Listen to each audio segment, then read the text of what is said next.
Hi, everyone. Judge Andrew Napolitano here for Judging Freedom. Today is Tuesday, June 18, 2024. Ryan Dawson joins us now. Ryan, it's been a long time. Welcome back to the show. Glad that you could join us. You're in the U.S. instead of in Japan, but I won't ask you about your travels, but happy that you're here. Thank you. You seem to never catch me in Korea. Right. I want to ask you your views of Prime Minister Netanyahu's visit here and what's happening in Gaza. But before we do, the sort of breaking news of the past 2 or 3 days is Russian President Putin's what I thought was a quite reasonable peace offer panned by the West. What did you think of what President Putin offered? And are you surprised that the West has panned it before the ink was dry? I'm not surprised at all. I thought the offer was reasonable. They're going to have to cede all that territory anyway. I mean, if possession is 9/10 of the law, right? But I wasn't surprised that the U.S. was going to can this. The U.S. was orchestrating meetings where Russia wasn't even invited. And NATO seems to be enjoying the profiteering of this war. They're not really concerned about the fate of Ukraine or the future of Ukraine. It's more or less how many dollars go to Lockheed Martin and Raytheon and the people, the giant lobbies around D.C. You know, you have put your finger on the military-industrial complex and the extraordinary benefits it enjoys as a result of these votes which members of Congress come to the floor of the Congress to say, this is for Ukraine, this is for Ukraine, this is to restrain Putin's aggression.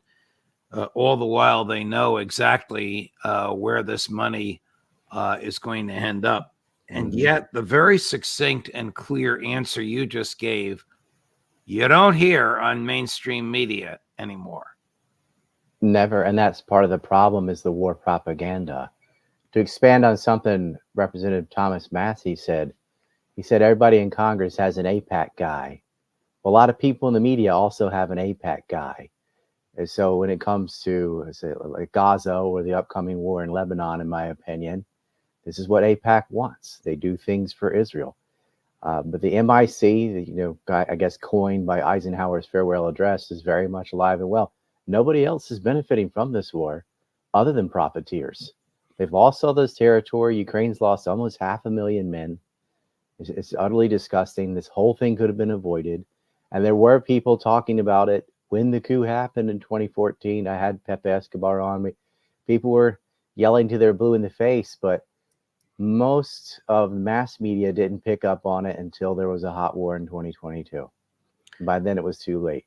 I doubt that you and I have been approached by anybody from AIPAC wanting to be our handlers. It would obviously be rejected and fruitless, and it never occurred to me that is probably the case. I often wonder if it was the case. I was at Fox for 24 years, as you know. I often wonder if it was the case for one of my colleagues at Fox. I thought what Congressman Massie, who candidly is a longtime friend and collaborator of mine, I wonder how long this has been going on and why we didn't know it.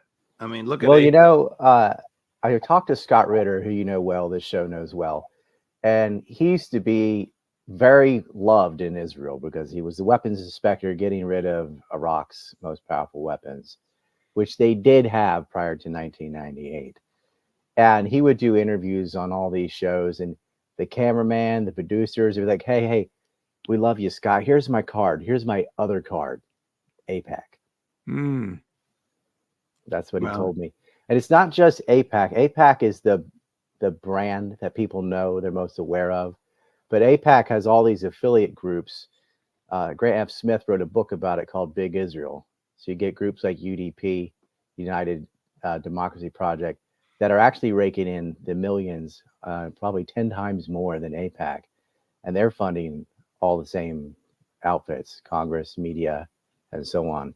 And so you have to nail down all these affiliate groups. It's sort of like an umbrella corporation, similar to, say, the National Endowment for Democracy was in Ukraine, to spill money to all these other so-called NGOs. That's what AIPAC serves as. It is the lobby. It is for Zionist interests, and Zionism is built on war and apartheid. It's an unsustainable ideology where they just annex territory and continue to steal land and shoot kids and bomb hospitals. The things they're doing now in Gaza, they've done before. They've done the same things in the West Bank. And you'd think anybody with an ounce of morality would be opposed to this, of course. But the people who are moral usually don't get into these kind of positions. Correct. So well financed on the side. Correct. You talk about cash. Look at Mrs. Adelson offering $100 million to Donald Trump if he promises her, assuming he gets elected, promises her that the United States will assist in the acquisition of the West Bank and more for Israel. And this negotiation between them is public. I mean, this is just reprehensible. That's the other thing. It's not a secret society. In fairness to Trump, hold on. In fairness to Trump, it's not money in his pocket. It's money to his campaign. Go ahead. That's true. And some people say, hey, if you want to give me money, give me money. It doesn't mean they're going to follow through on their promises. But he took money from Sheldon Adelson when he was still alive. Right. And according to Jim Loeb, that was basically like why Trump had to or decided to bring in John Bolton, was at the request of Adelson. Right. They obviously didn't get along. He ended up firing him eventually. But John Bolton, that's who pretty much single-handedly destroyed the Hanoi meeting to try to get peace with North Korea. He came in there and saying, we're going to give you the Libya treatment. And what happened to Libya? Right. They got rid of their weapons and then they got invaded. John Bolton is Lindsey Graham with a brain, but their attitudes and their desire that they never met a war they didn't want somebody else to fight it's the same. What will happen when Netanyahu comes here? We know that the Congress will give him dozens and dozens of standing ovations and accolades. Will there be protests? Will the students, the courageous students who peacefully protested in April and May until the police arrived and caused violence? I'm describing Colombia, until the Zionists arrived and caused violence. I'm describing UCLA. Will these courageous students make known their revulsion at a war criminal standing in the well of the House of Representatives? Well, he got 55 standing ovations last time he came to Congress during the Obama regime. Obama wasn't even there. 55 standing ovations.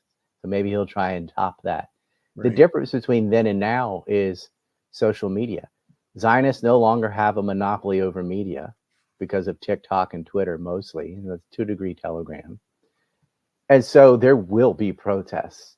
And I should point out with Colombia, as I'm sure you're well aware, it was in the Washington Post, there was a WhatsApp group with hundreds of participants, many of them billionaire Zionists colluded to essentially bribe the mayor to crack down on students who were protesting genocide. And if you compare that list to UDP and AIPAC and their affiliates and their donors, the Venn diagram just looks like a circle.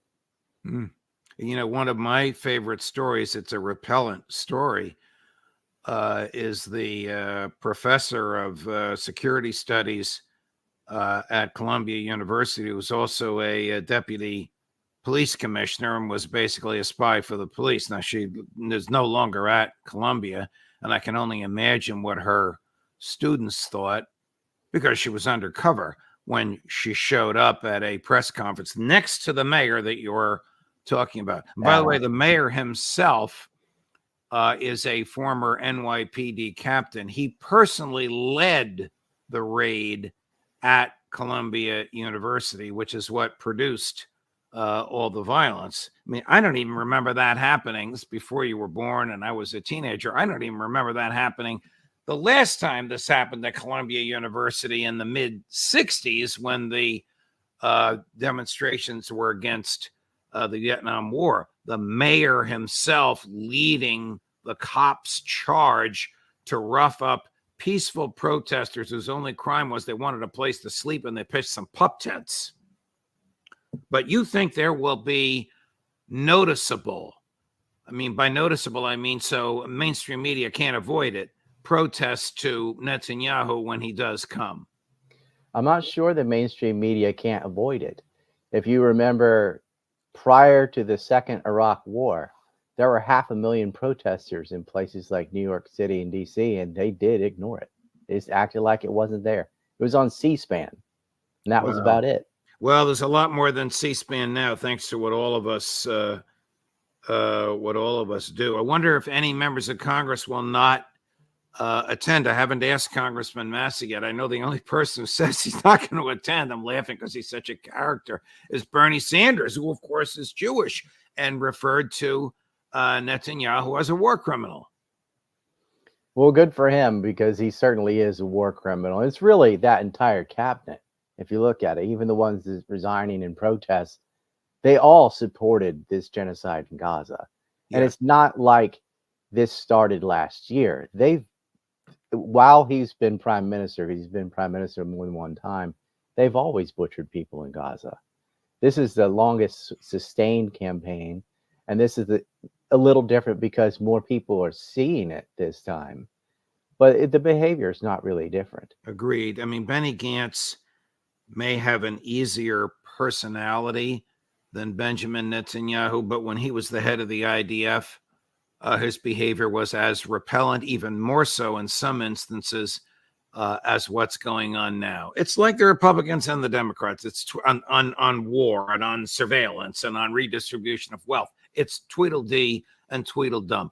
How universal is this disgust with the slaughter in Gaza? Our colleague, Alistair Crook, refers to the universality of the opposition as the resistance. And he says there's even a control room, and he says at some point it's just going to bubble over and we'll see it. What do you think about this?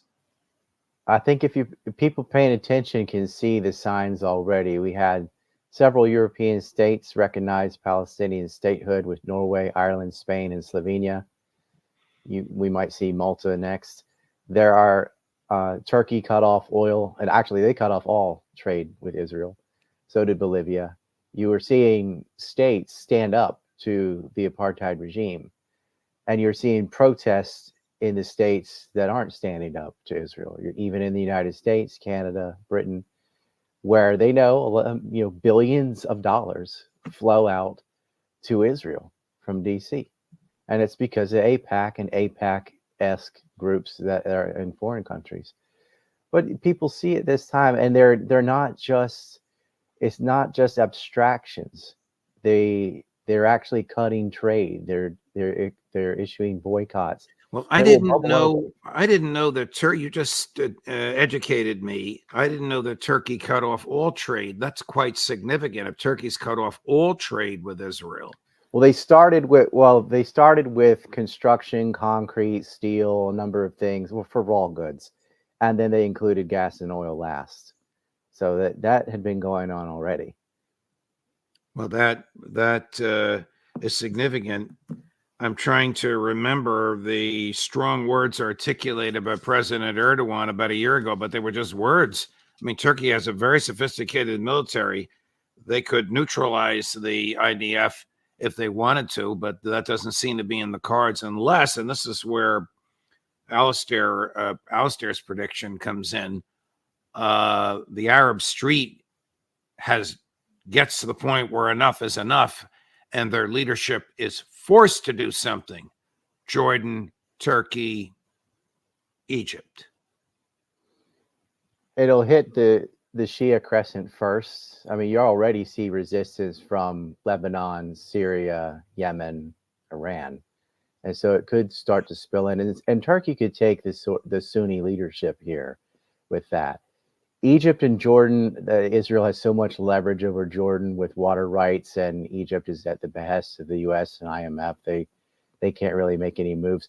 But when you're talking about the street, as you said, the Arab street or the Turkish street, then Yeah, we've seen that before. That started in Tunisia last time. They called it the Arab Spring, although it wasn't just Arabs and it wasn't only in the spring, but that has happened. And they, by and large, are already over it. They want an end to genocide. They don't want trade. They don't want normalization. A lot of the Abrams Accords would be reversed in these places Trump worked so hard to get them in place with. That's come undone, and it's come undone because of Israel's behavior. They're so psychotic in what they're doing in Gaza. And it appears that Netanyahu has timed this. Into June, he comes to the US to his APAC minions, and they're planning to hit Hezbollah this summer because the Israeli troops are putting on their own Instagrams and things about troop rotations and how they're going back in, and some of them they openly talk. They don't hide it very well. The plan is to go to war with Lebanon, and I'm really torn there. I don't want a war, and then the other side of me says, "Do it because you'll lose." Yeah. And I just don't see another solution other than them losing a war. Here's Amos Hochstein, born in Israel, dual citizen, Israel and the U.S., fought for the IDF. He's now the chief American diplomat trying to negotiate between Hezbollah and the Israelis. Here he is just a few hours ago, just earlier today, cut number 12, Chris. The conflict along the blue line between Israel and Hezbollah has gone on for long enough. Innocent people are dying, property is damaged, families are shattered, and the Lebanese economy continues to decline. The country is suffering for no good reason.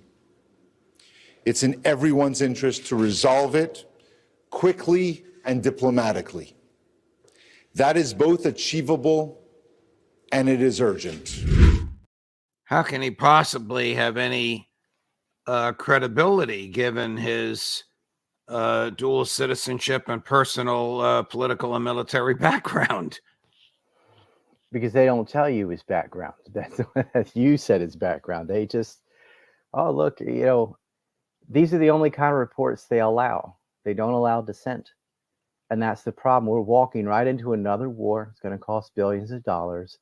And you could all know as Israel starts to lose a war with Hezbollah, that America will get its arm twisted to intervene. More money, more weapons. It'll come down to Americans. Send your ships, threaten Lebanon. And the other thing Israel will do is it's the same as Gaza. The only thing they're ever good at is butchering civilians. Well, if this war heats up, Iran is not going to let Hezbollah lose. Russia's not going to let anybody beat up on Iran. So everybody thought World War III would start in Ukraine. Maybe it's going to start where we're talking about now. Well, Syria either, and because Israel has routinely hit Syria, and they want their Golan Heights returned, and they don't have the economy for a protracted war. Neither does Lebanon. But if they're attacked, there's no other choice. And they have hardened, seasoned veterans from fighting ISIL. Hezbollah is dug in, and they have similar equipment to Iran, but the difference is the distance. Iron Dome, Arrow, and David Sling cannot intercept ballistic missiles from that short range and low altitude. Correct. They're not even 10%. It's very different to fire across Iraq and Jordan over a very small window where you know it's incoming versus anywhere across the border between Lebanon and Israel. There's not enough time for a response. They can hit anything they want. They've even demonstrated that they took out Iron Dome platforms. So they hit the defense system, a missile defense system with a missile. Correct. And you know what? Russia did the same thing in Ukraine. When the first Patriot 3 was open, they tagged it to say, we can hit anything we want, any building we want. Because if we can hit the Patriot system, obviously we can hit anything else. What does Israel fear? It certainly doesn't fear the loss of American support, does it? Doesn't fear the college students, even though its donor class did the best it could with college presidents to silence them. What does Israel fear? They fear people leaving Israel. See, the thing is, if the war is bad enough, even if in the beginning, a lot of northern Israel will have to collapse into the center, and a lot of them will leave the country and not return, and they will lose their Jewish diaspora. This is in their own mind, not my words.